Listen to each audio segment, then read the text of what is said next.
খুব ভালো আছো, আমিও ভালো আছি। তো মানে বিপত্তারিণী পুজো দিয়েছি, দিয়ে এখন রান্নাবাড়া কি করেছি দেখতে থাকো। আর গরমে শেষ, দেখো বন্ধুরা, এত গরম, আর চুলগুলো কি করে বেঁধে রেখেছি, গরমে পুরো সেদ্ধ হয়ে যাচ্ছি। আর এখানে আমার তেজপাতা দেখা যাচ্ছে, দেখো তেজপাতা এখানে আমি রাখি সব সময়, মানে এটা এখানে রাখলে আর কি তরকারিতে দিতে সুবিধে হয়। আর প্যাকেটেও কিছুটা করে রাখা আছে। তো একটা দিদি একদিন বলছিল এরকম কেন রাখছো, আমি বলছি না এমনিতে রেখেছি, আমার ভালো লাগে ওই জন্য।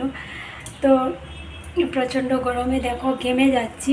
আর কি রান্না করেছি তোমাদের সাথে শেয়ার করছি, তোমরা দেখতে থাকো। বিপত্তারিণী পুজোর তেমন কিছু রান্না করিনি, পুজো মানেই তো খিচুড়ি, তাই না? তো আমি ভাবলাম যে খিচুড়ি রান্না করে ফেলি। আর খিচুড়ি মানে গরম দিচ্ছে মারাত্মক, কিন্তু পুজো হলে তো খিচুড়ি খেতে হবে, ওই জন্য খিচুড়ি রান্না করেছি। তো দেখতে থাকো, আমি তোমাদেরকে দেখাচ্ছি বন্ধুরা। আর দেখো আমি প্রচণ্ড ঘেমে কী অবস্থা। হ্যাঁ, মানে শাড়ি পরে তো রান্না করি না, আর আজকে শাড়ি পরে রান্না করে কি অবস্থা দেখো আমার, পুরো মানে কেমন জানি মনে হচ্ছে শরীরটা পুরো।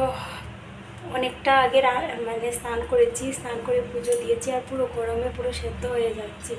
রান্নাঘরের ফ্যানটা আমি তেমনভাবে চালাই না, কারণ তেল এটা বাইরে বেরোনোর কথা, কিন্তু ওটা পুরো ঘরে চলে যায়। আর আমার যেহেতু আলাদা মানে রুম নেই, রান্নাঘরের সাথেই আমার বেডরুম, ওই জন্য সব তেল চলে যায় ওই বেডরুমে গিয়ে, একদম কারেন্টের বোর্ড সব কিছু দুদিন পর পর মোছা হয়, তারপরেও একদম তেল কাজতে হয়ে যায়, ওই জন্য।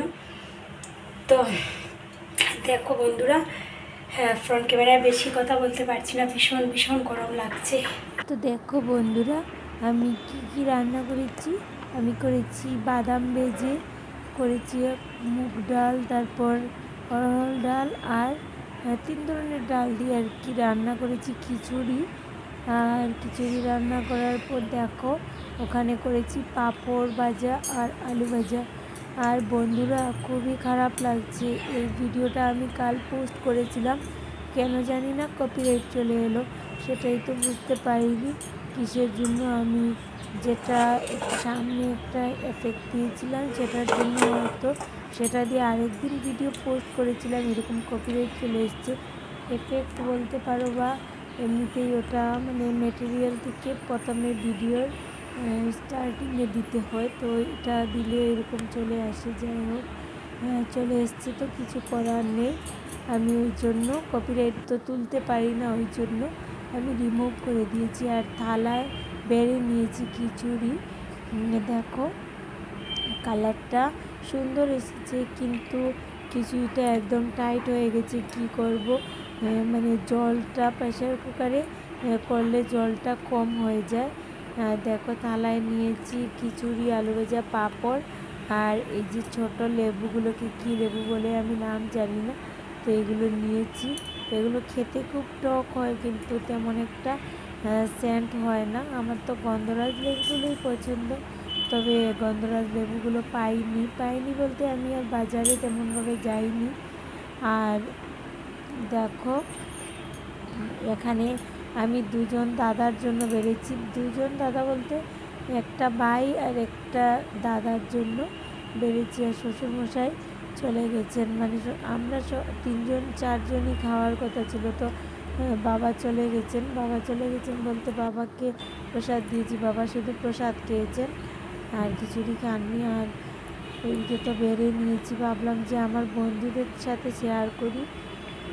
দেখো খিচুড়ি না আমার একটু ততটা হালকাও ভালো লাগে না, আর ততটা আজকের খিচুড়িটা যেমন বেশি টাইট হয়ে গেছে এরকমও খেতে ভালো লাগে না। ডাল অনেক বেশি হয়ে গেছে, তেমন বেশি ভালো লাগে না, কারণ অনেক সময় দেখবে গলায় আটকে যায় এই খিচুড়িগুলো, ওই জন্য।